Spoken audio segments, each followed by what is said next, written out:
I should have seen it coming. You know, there's always that moment when everything changes, when you realize that you've been walking through life with your eyes closed.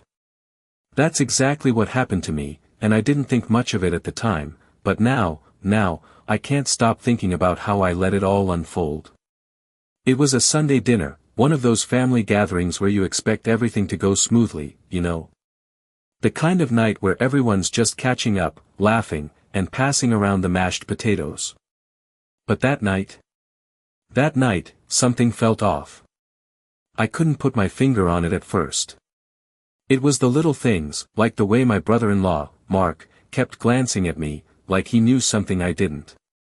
Or how Sarah, my wife, seemed a little too quiet, almost too calm, as if she was keeping something to herself.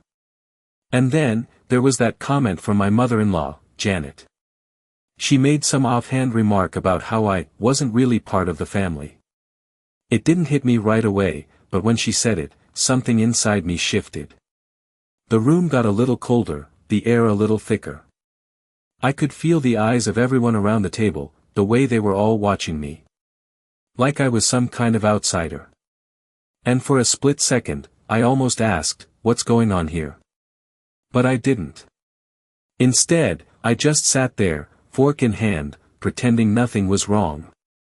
I kept my head down, pushed my food around on my plate, and tried to act like I didn't notice the tension building up in the room. But deep down, I knew something was happening, something I wasn't seeing. It felt like I was standing on the edge of a cliff, and I had no idea what was waiting for me on the other side. And that's when I started to wonder, was I really the problem here? Or was there something else going on that I wasn't privy to? Could it be that my wife's family had been plotting something behind my back all along? I couldn't shake the feeling that I had just been let in on something big, but no one was willing to tell me the truth. So, I sat there, quietly, waiting for the next move. But little did I know, this was just the beginning. And by the end of it, everything I thought I knew about my relationship with Sarah's family was about to change forever. The days after that dinner were strange. I could feel the unease settling in my stomach like a weight I couldn't shake off. Sarah, my wife, didn't bring up anything about what happened. Not a word about her mother's comment, not a single mention of how weird the evening had felt. It was as if it never happened. But I couldn't forget it. And slowly, I started to notice more little things, little cracks in the veneer of the perfect family life I had always believed in. There was the way Sarah started making decisions without consulting me. Like when she came home one afternoon and casually mentioned that she'd spoken to her mother about setting up a meeting with a financial advisor to manage our savings.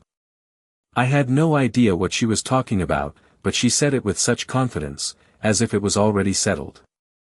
When I asked why she hadn't asked me first, she shrugged it off, saying it was something we both needed to do, but it felt more like something I was being told to do. I remember thinking, since when do I need to be told about our finances? But I let it go. I didn't want to stir things up. The next time I saw Janet, my mother-in-law, she gave me this look, this tight smile, like she was sizing me up, trying to figure out how much I knew. It was subtle, but it was there. And every time I asked Sarah about it, she'd give me a vague answer and change the subject, as if avoiding any real conversation about it. That's when I started to realize something wasn't right. Sarah was becoming more distant, more secretive, and I was being kept out of things I should have been included in. It wasn't just about the finances. It was the way I started to feel like an outsider in my own marriage. Over the next few weeks, I noticed how often Sarah would talk about her family, especially her mother, as if they were the ones calling the shots in our life. She would say things like, "Well, Mom thinks we should do this," or "I talked to Mom about it, and she agrees." And every time she did, it felt like a little piece of my role in our relationship was being chipped away. At first, I told myself I was just overthinking it. Maybe she was just close to her family, and that was okay. But then, I started seeing the way her family treated me, and it wasn't just about the financial decisions. It was more about the subtle, almost imperceptible ways they were pushing me out. The comments they made, the looks they exchanged when I spoke, as if they were all in on something I wasn't a part of. And that's when I started to wonder, was I really just imagining things? Or was there something deeper going on? It was one Saturday afternoon when I got my answer. We were at Sarah's cousin's house for a barbecue, and I noticed Mark, her brother, talking to a few of the relatives in the corner of the yard. As I walked past them, I overheard him saying something about how it would be better for everyone if I just stepped back. I didn't hear the rest of it, but those words stuck with me. Step back. What did that mean? Was this about me? Was I being pushed out of my own marriage? I tried to shake it off, but the doubts started creeping in. Later that evening, when I was alone with Sarah, I asked her if everything was okay with her family. She looked at me, a little too quickly, and said, "Why wouldn't it be?" I didn't push it, but I couldn't ignore the way she avoided eye contact. It was the first time I felt like she wasn't being honest with me. The more I thought about it, the more it became clear that something was off. I couldn't put my finger on it, but the feeling was there, growing stronger every day. And then, the next day, I was at work when I got a text from Sarah. It was a message that would change everything. "Mom wants us to come over tonight. We need to talk." I didn't think much of it at the time. It was just a simple request, or so I thought. But as I got ready to leave the office, I couldn't shake the feeling that I was walking into something I wasn't prepared for. When we arrived at Sarah's parents' house that night, the tension in the air was palpable. As soon as we walked in, I noticed the quietness. The normal warmth and laughter that I had come to expect from family gatherings was gone. Sarah's mother, Janet, greeted us, but it wasn't the usual friendly hug. It was more like a stiff handshake. And then, there they were, Mark and his wife, standing in the living room like they were waiting for something. They didn't say much, but the silence between us spoke volumes. As we sat down, Sarah's mom wasted no time. "We need to discuss some things," she said, her voice colder than I'd ever heard it before. "It's time for you to understand where you really stand in this family." And just like that, everything I'd been feeling for weeks clicked into place. This wasn't just about family decisions. This wasn't just about finances. This was about something bigger, something I hadn't been aware of until now. They weren't just keeping me out of the loop, they were actively trying to shut me out. And I was starting to realize just how deep the divide went. But I didn't say anything. Not yet. I was still processing what was happening, trying to make sense of it all. The more they spoke, the more I felt the weight of their words, the way they tried to control every aspect of my life. And as I sat there, listening to them, I couldn't help but wonder, how did I get here? How had I allowed myself to be pushed to the side like this? The conversation at Sarah's parents' house that night felt like a turning point. It was as if the floodgates had opened, and everything I had been sensing for weeks finally came pouring out. Janet, my mother-in-law, wasn't even trying to be subtle anymore. Her words were blunt, cutting through the air like a knife. "We've been talking, and it's clear that things need to change. You're not fully part of this family, and I think it's time you understood that." She didn't look at me as she spoke, keeping her gaze fixed on the floor like she was reading from a script. The room was silent. Even Sarah, who normally would have backed me up in a situation like this, sat there with her hands folded in her lap, her eyes downcast. I looked over at Mark, who had a small smirk on his face, like he was waiting for something. I couldn't tell if he was enjoying this or if he just didn't care. I swallowed hard, trying to keep my composure, but I could feel my heart racing. I had no idea what was coming next, but I knew this wasn't just a random conversation. This was deliberate. This was planned. "What are you saying?" I asked, trying to keep my voice steady. Janet finally looked up at me, her expression cold. "We've been patient with you, but it's time you stopped pretending like you're in control," she said, her words almost rehearsed. "Sarah and I have been handling things, and you've been, well, absent. We can't let you keep pretending you're involved." I could feel the blood draining from my face. I didn't know what to say. I had never felt so small, so insignificant. This wasn't about a disagreement anymore. This wasn't about a difference of opinion. They were making it clear that they had been quietly making decisions behind my back, and I had been completely left out. Sarah didn't speak. She just sat there, silent, her hands still folded. I turned to her, searching for any sign that she was on my side, but all I saw was a face that was trying to avoid eye contact. It hit me then, this wasn't just a family matter. This was a betrayal. A betrayal by the woman I loved. What do you want me to do? I finally said, my voice barely above a whisper. Do you want me to just walk away? Is that it? Janet looked at me then, her lips curling into a thin smile. No, we don't want you to walk away. We just want you to understand your place here. You don't make decisions for this family. You're not the one in charge. My hands clenched into fists at my sides. I didn't know if I wanted to punch the wall or just get up and leave, but I didn't move. I stayed seated, trying to maintain control, trying not to show them how much this was affecting me. The silence stretched on, and I couldn't bring myself to look at Sarah. She still hadn't said a word. It was like she was a stranger to me, sitting there across the room, a spectator in her own life. Finally, after what felt like an eternity, I stood up. I need some air, I said, barely holding it together. I left the room and stepped outside, my mind racing. What had just happened? How had I ended up here? This wasn't the woman I married. This wasn't the family I had come to love. I leaned against the railing on the porch, trying to breathe, trying to clear my head. But nothing made sense. I had thought that everything was fine. I had believed that Sarah and I were in this together. But now, it felt like I had been living in a fantasy. What was happening behind closed doors? What was I missing? And then, just as I thought I couldn't take it anymore, the door behind me opened. I didn't need to turn around to know it was Sarah. I could feel her presence, the weight of her silence pressing down on me. She stepped out onto the porch, her footsteps quiet against the wood.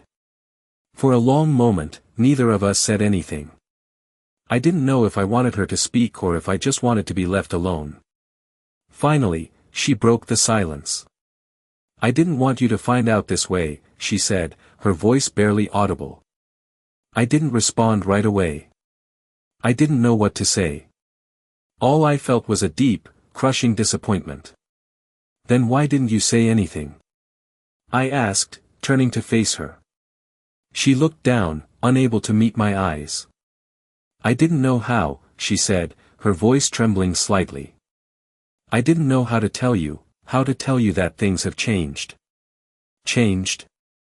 I echoed, my voice rising slightly. You mean that you and your family have been making decisions without me? That I've been kept in the dark about everything? She flinched at the words, but she didn't argue. She just nodded slowly. I'm sorry, she whispered. But that wasn't enough. It never was. I felt like I had been betrayed by the one person who was supposed to have my back, and now, I didn't know where to go from here. As I stood there, watching Sarah, I realized that the distance between us had grown wider than I ever thought possible. I didn't know if we could ever fix this. And deep down, I wasn't sure I wanted to anymore. The days after the conversation with Sarah on the porch felt like they were dragging on forever. I couldn't shake the feeling of betrayal that clung to me, and no matter how much I tried to bury it, it kept resurfacing. I went through the motions, going to work, coming home, but nothing felt the same. Sarah and I barely spoke. Every time we passed each other in the hallway or at the dinner table, it was as if we were strangers living under the same roof. I kept asking myself how things had gotten so bad. How had we gotten to a point where I was being shut out of everything? But it wasn't until that Sunday that everything came to a head. We were supposed to have a family gathering at Sarah's parents' house. I didn't want to go. Honestly, I didn't want to face her family after everything that had been said. But Sarah insisted, saying it was important. I could tell from her voice that she didn't want to go either, but she was going because that's what her family expected. It was like she had already made up her mind. We arrived at Sarah's parents' house, and from the moment we stepped inside, I felt the coldness in the air. The usual warmth and friendly chatter were replaced by silence. Janet, Sarah's mother, didn't greet me with her usual smile. Instead, she nodded curtly and turned away. Mark barely acknowledged me, and even Sarah's father, who usually made small talk with me, seemed distracted. We sat down at the dinner table, and the awkwardness was palpable. Sarah kept her eyes on her plate, and I could feel her tense under the weight of her family's gaze. They were all watching us, waiting for something to happen. I couldn't stand the silence, so I tried to break the ice. "How's work, Mark?" I asked, trying to keep it light. He barely looked up from his food. "Same as usual," he said, not bothering to engage in any conversation. The others joined in, nodding quietly, but there was no real warmth in their responses. I felt like I was being excluded from something bigger than just a quiet dinner. That's when it happened. Janet, without looking up from her plate, said, "We've been thinking about the future, and it's time for some changes in this family. Things have been stagnant for too long, and you're not contributing the way you should." The words hit me like a punch to the gut. I stared at her, trying to process what she had just said. It was as if the room had suddenly gotten smaller, and every pair of eyes in the room was on me. Sarah sat there, motionless. She didn't say a word. My mind raced, but I couldn't speak. I felt like I was suffocating. "What are you talking about?" I managed to croak, my voice barely above a whisper. Janet put down her fork and finally looked me in the eye. "You've been distant. You've been avoiding responsibility, and frankly, we're tired of it." Her words were blunt, harsh, and I couldn't believe what I was hearing. This wasn't the family I had grown up to know. This wasn't the family I had spent years building relationships with. I looked at Sarah, waiting for her to speak up, to defend me, but she just sat there, her gaze fixed on her lap. It was like she wasn't even there. I felt like I was drowning, unable to escape the suffocating weight of their expectations. "I've been working hard," I said, my voice trembling with a mix of anger and disbelief. "I've been doing everything I can to support this family.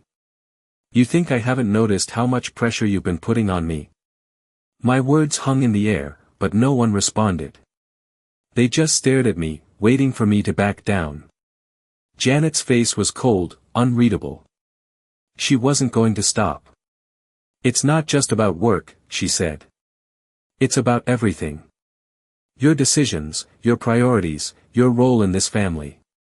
It's all been about you, and it's time for that to change." Her words felt like a slap in the face, but it wasn't just the words that hurt, it was the way she said them, as if she had already decided my fate. I looked at Sarah, searching her face for any sign that she would stand up for me, but there was nothing. I felt the weight of her silence like a 1,000-pound stone pressing down on my chest. "You're making me feel like I don't matter," I said, my voice breaking. "Like I'm not part of this family." Janet didn't flinch. "Maybe it's time you realize that you're not. Not in the way you think you are." Those words were like a dagger to my heart. I wanted to scream, to lash out, but I couldn't. Instead, I stood up slowly, pushing my chair back with a loud scrape.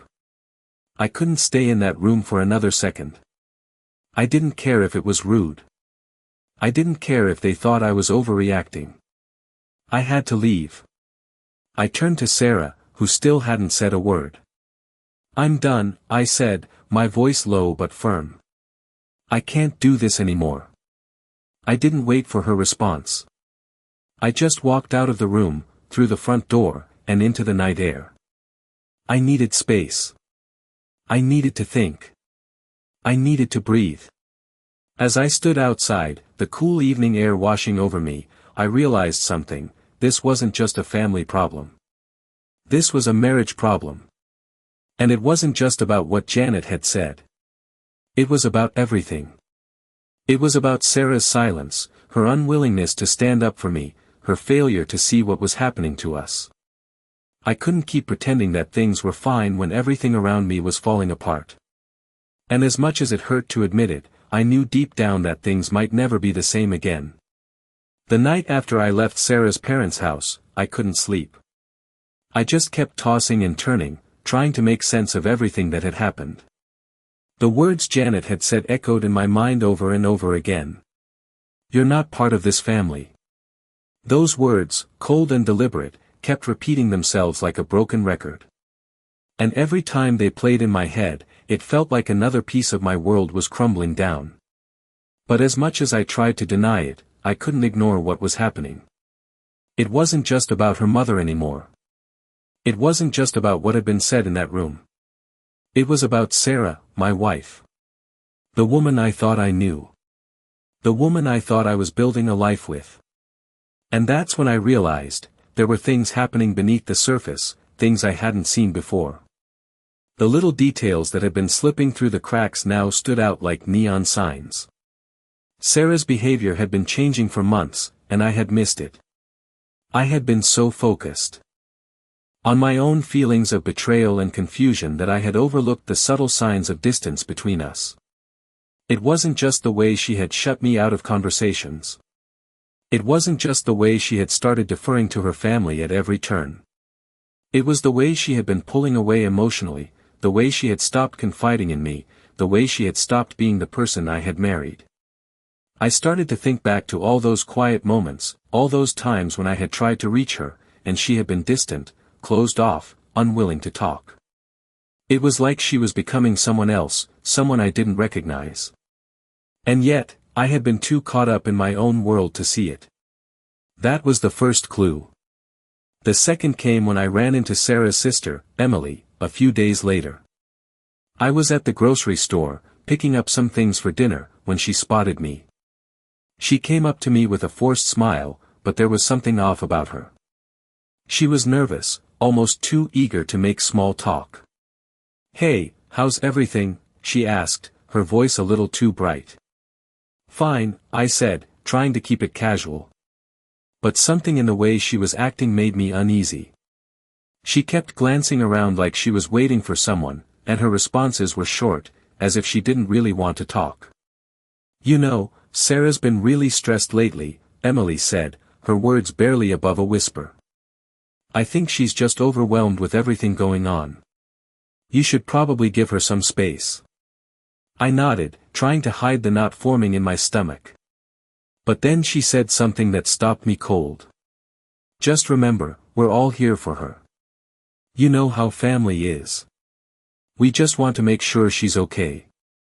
Her tone was heavy with something unspoken, like there was more to her words than she was willing to say. I tried to brush it off, but I couldn't shake the feeling that Emily knew something I didn't. As soon as she walked away, I stood there in the middle of the aisle, frozen. What was she trying to tell me? What was going on that I wasn't aware of? The more I thought about it, the more I realized how much had been hidden from me. Sarah's family had been pulling the strings behind my back, but what was their endgame? And why had Sarah been so silent about it all? That night, I decided to confront her. I couldn't keep pretending everything was fine. I couldn't keep letting her and her family push me around without knowing the truth. As soon as she walked through the door, I could tell something was different. She looked tired, like she hadn't slept in days. But there was more to it than that. Her eyes were distant, like she was already somewhere else, like she was already checked out. "We need to talk," I said, my voice firm, but calm. She didn't respond at first, just dropped her keys on the table and walked into the living room. I followed her, feeling my heart race. "About what happened," I continued. "About everything. About your family, about what they've been saying behind my back." Sarah didn't look at me. She just stood there, staring out the window, her arms crossed tightly. "I don't want to talk about it," she said, her voice barely above a whisper. "Not now." "No," I said, taking a step toward her. "We're talking about this now. You can't just shut me out like this." She finally turned to face me, her eyes tired, but angry. "You don't understand," she said, her voice cracking slightly. "I didn't want this. I didn't want any of it. But you don't get it. You don't understand what it's like." I looked at her, confused. "What are you talking about?" I asked, the frustration building inside me. "What don't I get?" "They've been pressuring me," she said, her voice trembling. "My family, they've been putting so much pressure on me to make decisions, to choose sides. And I didn't know how to tell you. I didn't know how to make you see that I was stuck in the middle." I felt a wave of relief wash over me, mixed with anger and disbelief. Finally, she was telling me the truth. But it wasn't enough. "Not yet. Why didn't you tell me this sooner?" I asked, the words slipping out before I could stop them.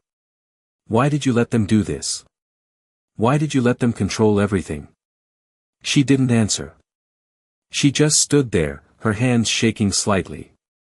"I didn't know what else to do," she whispered. "I didn't know how to fight back."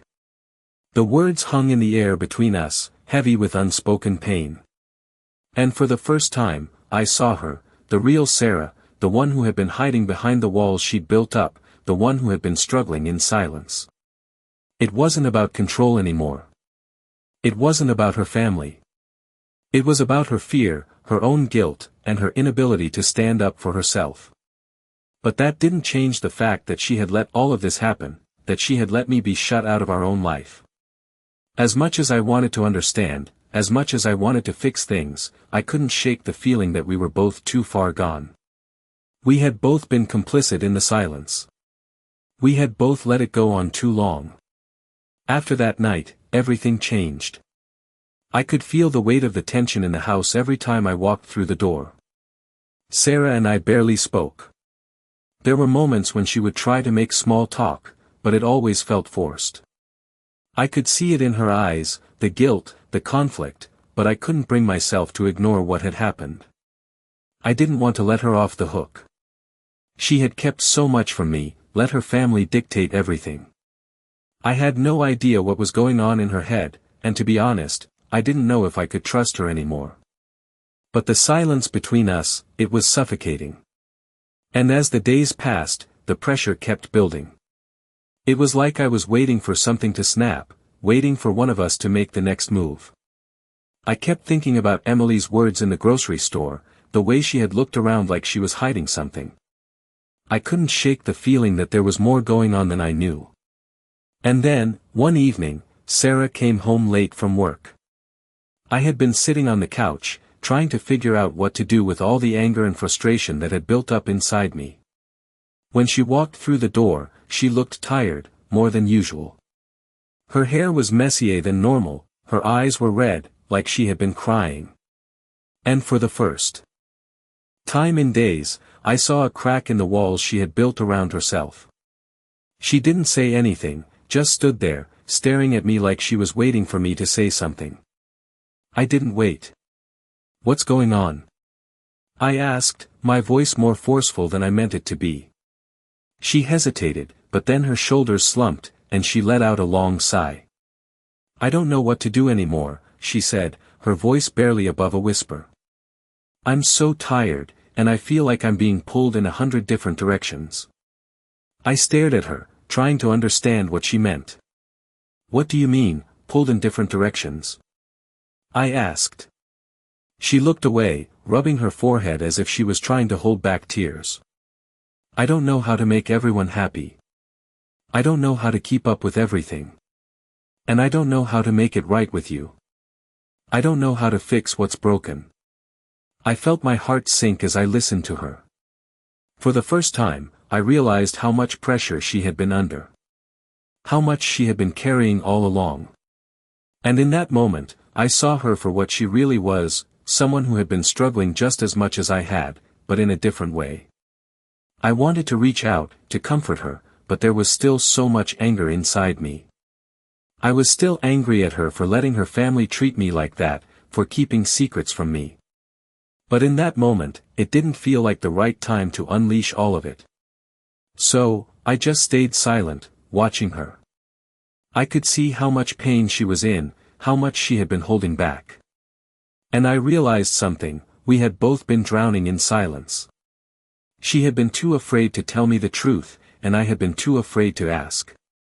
We had built this wall between us, and it was getting harder and harder to break it down. But the silence wasn't going to fix anything. It wasn't going to make the tension go away. And as much as I wanted to blame her, as much as I wanted to hold on to my anger, I knew we both had to face what was happening. I had to let her in, and she had to let me in. I stood up, walking over to her, and for the first time in weeks, I reached out and took her hand. She looked at me, surprised, like she wasn't sure what to expect. But I didn't pull away. I held her hand and said, "We need to talk. We can't keep pretending everything is fine."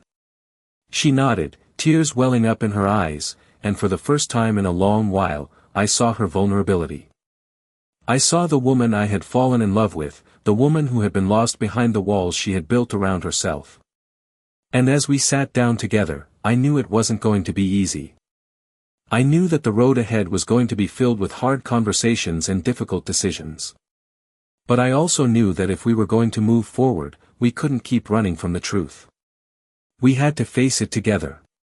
And that meant breaking the silence, even when it felt impossible. We talked for hours that night, about everything, about her family, about what had been happening behind my back, about why we had both been so afraid to confront the truth. It wasn't easy. There were tears, there was anger, there was regret. But there was also something else, a sense of understanding, of connection, that I hadn't felt in months. We weren't perfect. Our marriage wasn't perfect. But for the first time in a long time, we were being honest with each other. And that honesty, no matter how painful, was the first step toward healing. The next morning, I woke up and realized something: nothing was going to change overnight. This wasn't going to be fixed with a single conversation. But it was a start. And for the first time in a long time, I felt like we were both on the same page. We weren't done yet, but at least we were facing the same direction. And for the first time in weeks, I felt like I had hope again. The days after that conversation with Sarah felt like a whirlwind. We had made progress, or so I thought, but the silence still loomed over us like a heavy cloud. We were talking more, but the cracks in our relationship hadn't healed, and I could feel the distance between us widening every day. I wanted to believe that things were getting better, that we were finally on the right path, but I couldn't shake the feeling that there was more I still didn't know. It wasn't until one evening, when I came home early from work, that the truth finally began to reveal itself. I had decided to drop by the house before heading to the gym, expecting it to be quiet, just the usual routine. But when I walked in, I immediately noticed that Sarah wasn't home. There was an envelope on the kitchen counter, addressed to me in her handwriting. My heart skipped a beat. I picked it up, my fingers trembling slightly as I ripped it open. Inside was a letter, short and to the point, with a few lines that made my stomach drop. "I need to be honest with you," the letter began. "There are things I haven't told you, things I've been keeping from you because I was afraid. Afraid of what it would do to our family, afraid of what it would do to you." I read the letter over and over, trying to make sense of the words. It was like she had finally decided to tell me everything, but the way it was written, it felt impersonal, distant. I could feel the weight of her absence as I sat there, the letter still in my hands, trying to understand what was happening. But there was no time to process it. I had to know more. I had to confront her, once and for all. It wasn't just about the secrets anymore. It was about her lack of transparency, about her keeping me in the dark while her family continued to pull the strings behind my back. I needed to know where she stood, what she wanted, and what the hell was really going on. I didn't wait for her to come home. I called her, my voice tight with urgency. "We need to talk," I said when she picked up, not giving her a chance to say anything. "Where are you?" I'm out with my mom," she replied, her voice hesitant. "Why? What's going on?" I know about the letter, I said, cutting her off before she could speak. And I know there's more you've been hiding. We're talking about this now. I'm not waiting any longer. There was a long silence on the other end of the line. I could hear her breathing, like she was trying to gather her thoughts, but I wasn't going to let her back out of this. Okay, she said finally, her voice barely above a whisper. I'll be home in 30 minutes. The next half hour felt like an eternity. I sat in the kitchen, staring at the letter, the weight of her words pressing on me. How had I not seen it?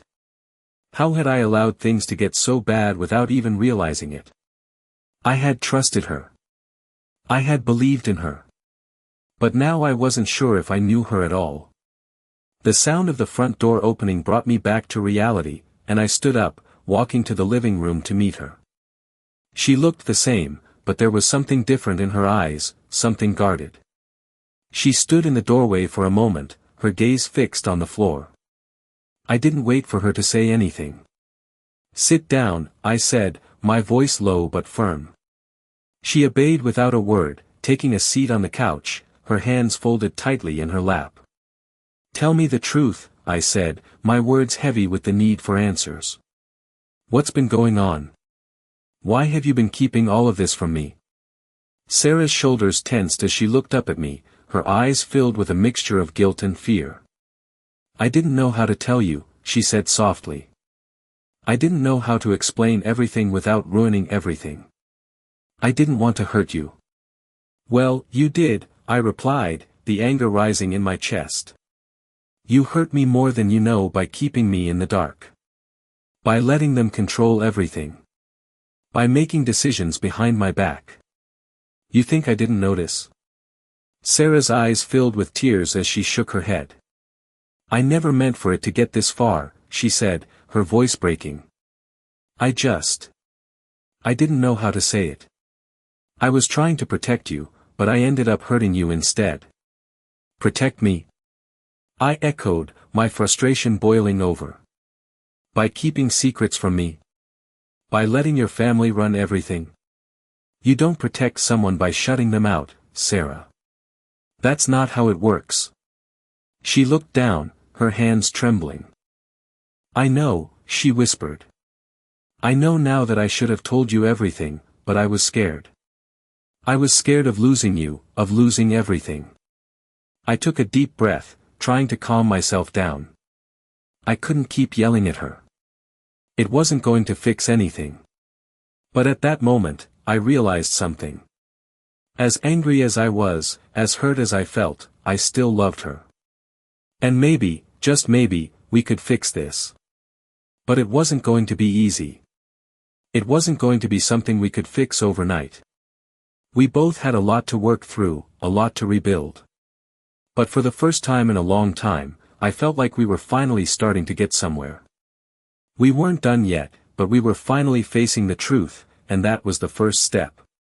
The following week was nothing short of a blur. Sarah and I spent hours talking, trying to process everything we had revealed to each other. It wasn't easy, but at least we were finally being honest, something we hadn't done in months. Still, the tension was unbearable. I kept wondering what would happen next. Could we ever rebuild what we had? Or was everything beyond repair? And as I stood in the kitchen one evening, staring at the empty space on the counter where Sarah's keys usually sat, I realized that there was still something missing. Trust. It had been shattered, and no amount of talking could glue it back together overnight. The phone call I received that night would be the catalyst for everything finally coming to a head. It was from Janet. Her voice on the other end was cool, calm, and eerily collected. We need to talk, she said. My heart skipped a beat. I knew exactly what this was about. I didn't even have to ask. When? I said, my voice tight. There was a long pause before she responded. Tonight, she said simply. We're meeting at the house. I could feel my pulse quicken. This was it. The conversation I had been dreading. The conversation I had been avoiding. I turned to Sarah, who had just entered the room, a look of uncertainty on her face. I didn't need to say anything. She already knew. They called, didn't they? She asked quietly. I nodded, my stomach in knots. Yeah, I said, trying to keep my voice steady. It's time. Are you ready? She asked, her eyes searching mine. I didn't answer right away. I wasn't sure if I was ready. But I had no choice. This wasn't just about my family anymore. It wasn't just about the lies, the betrayal. This was about standing up for myself. This was about taking control of my life again. I have to do this, I said finally, my voice steadying. I walked over to the door, grabbed my jacket, and turned back to face her. I'll be okay. But as I stepped out into the cool evening air, I didn't feel okay. I felt like I was walking into the lion's den. When I arrived at Sarah's parents' house, the tension in the air was palpable. Janet was waiting for me by the door, her face carefully neutral, but I could see the coldness in her eyes. She didn't say a word as I walked in, but the moment I stepped into the living room, I could feel the weight of the room's silence. Sarah's brother, Mark, was sitting off to the side, his arms crossed, his expression unreadable. It was like we were all waiting for something to happen, something big. Janet motioned for me to sit down across from her. Let's get to the point, she said, her voice controlled. I know you're angry, and I know you feel betrayed, but I think it's time we talked about what's been happening. I sat down, trying to keep my composure, trying to ignore the pounding in my chest. I wanted to say something, but I didn't know where to start. I just nodded, waiting for her to continue. We've been watching you, she said, her eyes locked on mine. We've been watching how you've been behaving, and it's clear that you're not in control.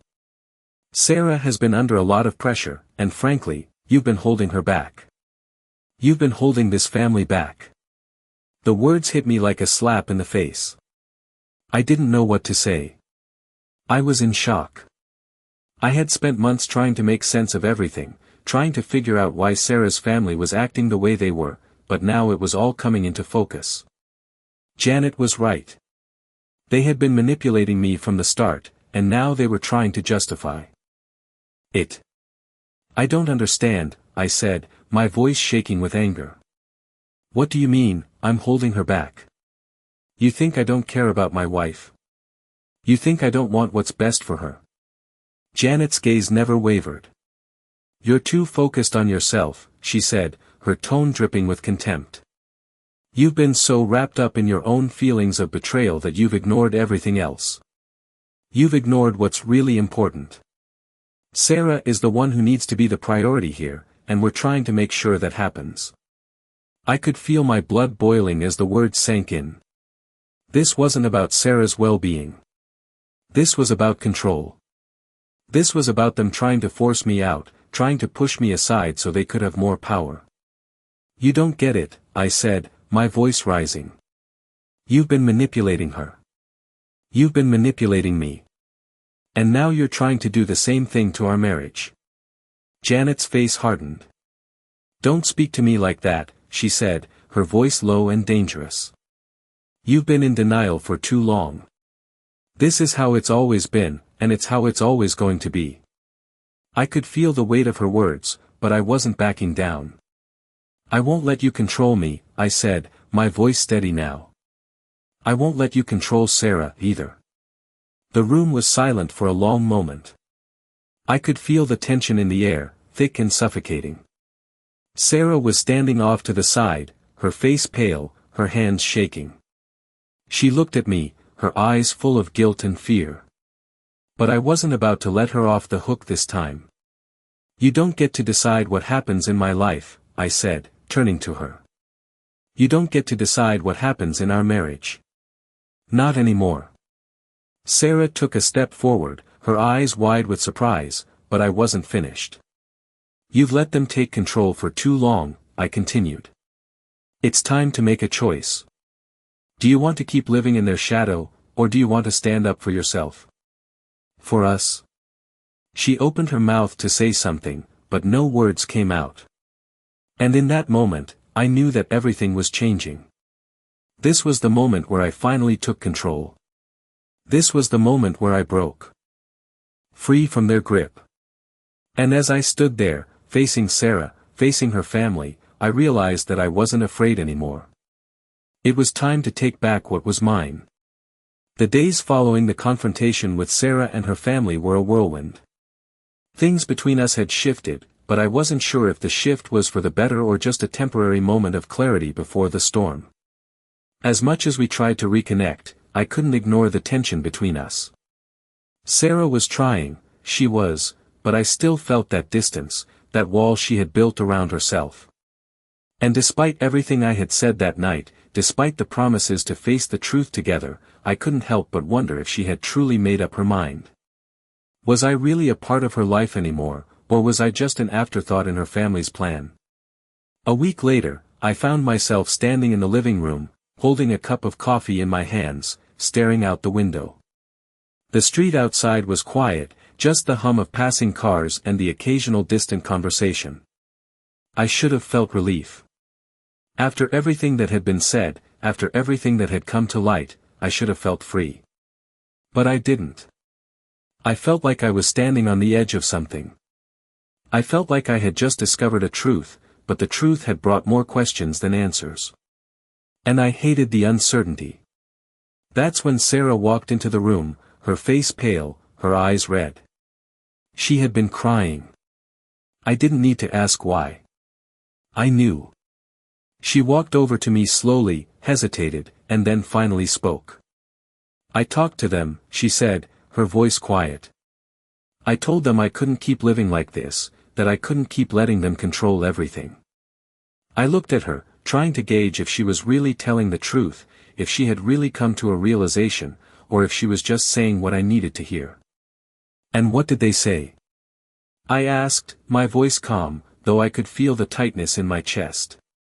She sat down next to me, not meeting my gaze. They weren't happy, she said. They thought I was making a mistake. They said I was being too emotional, that I was overreacting. But I didn't care. I told them that I needed to make my own choices. She paused, taking a deep breath before continuing. I told them I couldn't keep living for them. I had to live for me. And for you. Hearing her say that, hearing the rawness in her voice, made my chest tighten. I wanted to believe her. I wanted to believe that she was finally seeing things the way I had, but a part of me still wasn't convinced. And what about us? I asked, my voice barely above a whisper.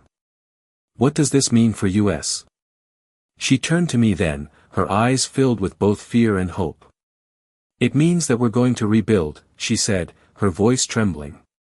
We're going to rebuild our life, together. I can't promise it's going to be easy, but I promise that I'm here. I'm with you. I wanted to believe her. I wanted to believe that we could fix everything. But as much as I wanted to hold on to that hope, I couldn't ignore the fact that we had both been complicit in the silence for so long. We had both let it get to this point. We had both allowed our families to interfere, to dictate our lives. But now, things were different. Or so I hoped. As the days passed, Sarah and I tried to find our footing again. It wasn't easy, but we were making progress. We had long conversations about everything, about our relationship, about our families, about our future. There were still moments of doubt, moments when the fear of the unknown crept back in, but there was also a sense of determination that I hadn't felt in a long time. We were finally taking control. We were finally choosing each other, not our families, not the pressure, not the expectations. We were choosing ourselves. But even as we worked through our issues, there was still one thing hanging over us: what would happen next? Could we really move on from all of this? Could we really rebuild what had been broken? It wasn't until a few weeks later, when we sat down to have dinner with Sarah's family, that I realized just how much we had changed. It wasn't perfect, but it was real. Janet didn't say much during dinner. She barely looked at me, but she didn't openly criticize me either. Mark, on the other hand, had a lot to say. He kept trying to provoke me, making passive-aggressive comments about how things were better when everyone knew their place. But I didn't bite. I didn't let him get to me. For the first time in a long time, I felt like I had control over my own life. I wasn't going to let them tear me down anymore. I wasn't going to let them dictate my worth. As dinner went on, Sarah and I exchanged glances, and I could see the uncertainty in her eyes. She was still figuring things out, still unsure of how to navigate her relationship with her family now that she had set boundaries. But for the first time, I saw something else in her eyes too, determination. She was in this with me. And that gave me hope. The evening ended without any major conflicts, but I could feel the shift. It wasn't just in Sarah. It was in me too. I had stopped letting them control my life, and in doing so, I had taken back my own power. But as we walked to the car that night, I realized something else. This was just the beginning. The road ahead wouldn't be easy. We had a lot of work to do, both as individuals and as a couple. But for the first time in a long time, I felt like we were finally on the right path. And that made all the difference. We weren't done yet. But we were ready to face whatever came next. Together.